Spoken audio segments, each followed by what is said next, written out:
The taxman's taken all my dough and left me in my stately home, blazing on a sunny afternoon.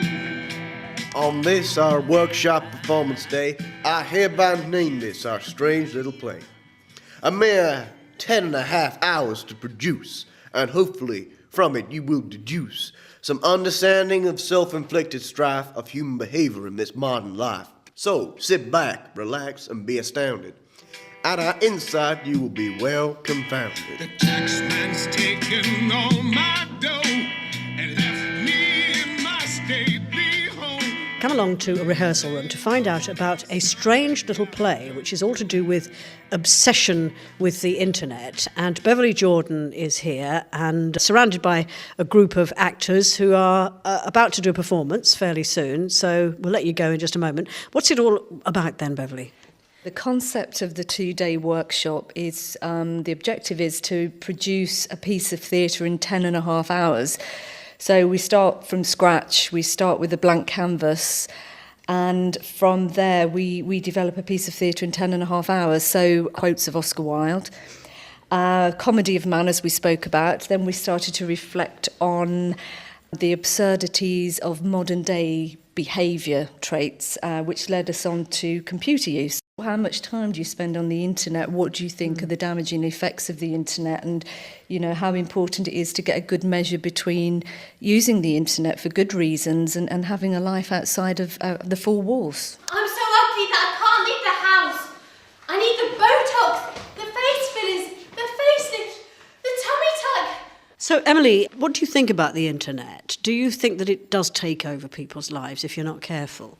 Yes, I think definitely it can become a big problem for people. I think that the internet itself is a good thing because there are loads of resources available to people and they're able to connect with others all over the world. But I think there's a lot of room there for abuse, and I think it can become people's obsession.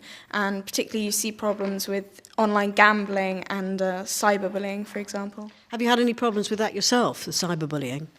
Actually, it's been fine for me, but I've known friends who've had problems with that, and I am aware of it online, and it can be a huge problem for some people. Well, I'm a gamer and an anime fan, and I spend a lot of time on chat forums, and I have a blog, of course. Do you want me to link you? Why did you think it was important to do a play about this, and what's your name? Lily. I thought it was important to do a play about this because everyone just thinks that the internet can be a good thing, like for educational purposes and stuff. And if you think of the dangers, everyone immediately goes to cyberbullying, but there are other things like gambling and addictions and self-diagnosis and being obsessive, researching plastic surgery and things like that. Yes. And have you learnt anything from doing this play? What's your name?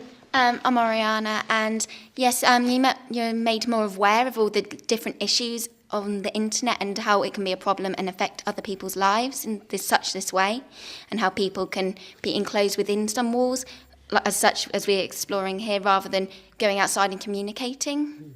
Have you learnt anything from this? I have learnt that it's not just the cyberbullying and all the other things, it's the big corporations who are behind all of this and use the facade. They use it to trick people into thinking that you need these things when you really don't, and exploiting the internet for their own purposes. Because that's your role in this, isn't it? Yes, you're there is. Trying to sell them everything. Yes. So you're Mr. Evil. Yes, Mr. Evil and big corporation. What will you do differently now that perhaps you would have done before you did a play like this?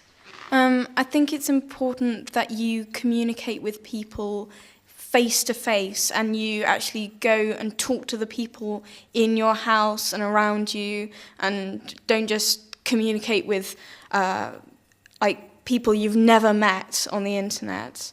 And I think it's important that we have our online lives, but that we also have our offline lives as well. And is that what the end of the play is all about, when you're all sort of lazing on the ground and playing tennis and reading books? So it has a happy ending? I think it's great because everyone goes outside and realises that they don't have to be plugged in all the time, and they can spend time in the sunshine. In the sun.